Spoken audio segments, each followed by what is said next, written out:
ඉතින් පළවෙනි වැල් කප්පාදුවෙන් දින 10කට විතර පස්සේ තමයි මේ තුඹ කරවිල දෙවෙනි වැල් කප්පාදු කරන්නේ. ඉතින් ඔයාලට බලා ගන්න පුළුවන් පළවෙනි කප්පාදුවෙන් දවස් 10ක් විතර ගත වෙනකොට මෙන්න මේ විදිහට තුඹ කරවිල වැලේ මුල හරියේ නැවත අතු ඇදලා තියෙනවා. ඒවා මේ විදිහට බිම දිගේ ගිහිල්ලා තියෙනවා. ඉතින් මෙහෙම වුණාම වෙන්නේ අපේ මැස්සට යපු වැලට යන්න තියෙන පොහොර එහෙම නැත්නම් ඒ සාරය මේ බිම දිගේ යන වැල් වලට ගිහිල්ලා බිම වැල් ටික තාම වේගයෙන් ඇදෙනවා.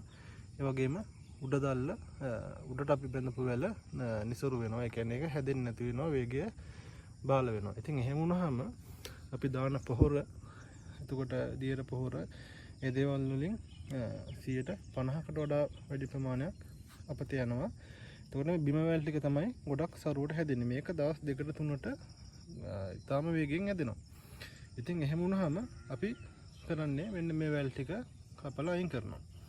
රයිට්. ඉතින් මේක දැන් මේ පළවෙනි කප්පාදුවෙන් පස්සේ දවස් 10කට විතර ඉතින් මෙහෙම කැපුවත් මේක ආයෙත් හැදෙනවා.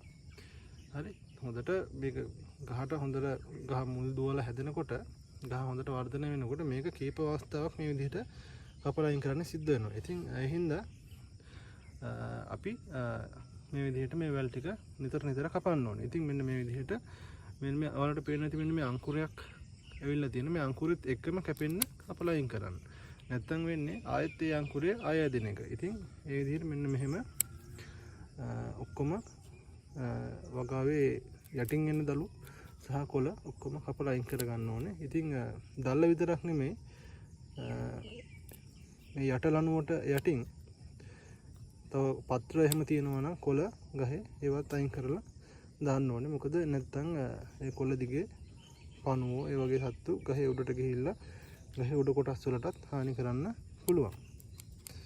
හරි. ඉතින් මේ විදිහට මේ අංකුරෙත් එක්කම කපලා අයින් කරගන්න. ඉතින් දෙවෙනි වල කප්පාදුවේදී ඔන්න ඔය දේවල් ටික තමයි කරන්නේ. ඉතින් ඔයාලට පේනවා ඇති දැන් ගහේ මුලින් ඉඳලා මේ උඩ ලණුව දක්වා තියෙන සියලුම කොළ සහ අංකුර අතු ඔක්කොම කපලා අයින් කරා. ඊට පස්සේ මේ විදිහට වැල මැස්සට ගිහිල්ලා තියෙනවා. මැස්සට ගියාට පස්සේ උඩ ලණුව තමයි කොහොල් ලණුව. මේ කොහොල් ලණුව තමයි මැස්සේ උඩ මට්ටම. ඉතින් මේ උඩ මට්ටමින් උඩට දැන් මෙන්න මේ දැල්ල ඇදිලා තියෙනවා. ඔයාලට බලන්න පුළුවන්. මේ ලණුවේ ඉඳලා මෙන්න මෙහෙට මේ වැල ඇදිලා තියෙනවා. දැන් එහෙම වැල ඇදෙන්න ගත්තාම වෙන්නේ මේ මුල් වැල දිගට ඇදෙනවා. හරි. ඒක දිගට ඇදලා යනවා. මෙන්න මේ පල්ලෙහායින් අතු හටගෙන මේ මැස්සි දුවන එක අඩු වෙනවා. අර මුල් වැල දිගට ඇදලා යනවා.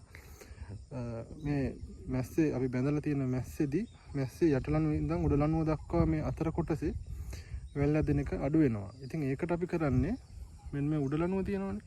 මෙන්න මේ උඩ ලණුවට කොළයක් උඩින් මෙන්න මේ විදිහට ඒ වැල කපනවා. කපලා අයින් කරලා දානවා. දැන් එතකොට වෙන්නේ මෙතනින් එහාට වැලේ පෝෂණය ගමන් කරන්නේ නැති හින්දා මෙන්න මේ වලට පේනවත් ඇති මෙන්න මේ පොඩි අංකුර තියෙනවා. හරි. අන්න මෙන්න මේ අංකුර ඊටම වේගෙන් ඇදිලා මේ මැස්සේ දෙපැත්තට දළු වැදෙන්න පටන් අරගෙන ඒ දළු මේ මැස්සේ දුවලා හොඳින් අතු වර්ධනය වෙනවා. ඒ විදිහට කැප්පාදු කරාම. ඉතින් අනිවාර්යෙන්ම ඒ දේ කරන්න මතක තියාගන්න. ඉතින් ඔයාලට යමක් වැටහෙන්නේ නැති මම කියලා දීපු දේවල් එක්ක.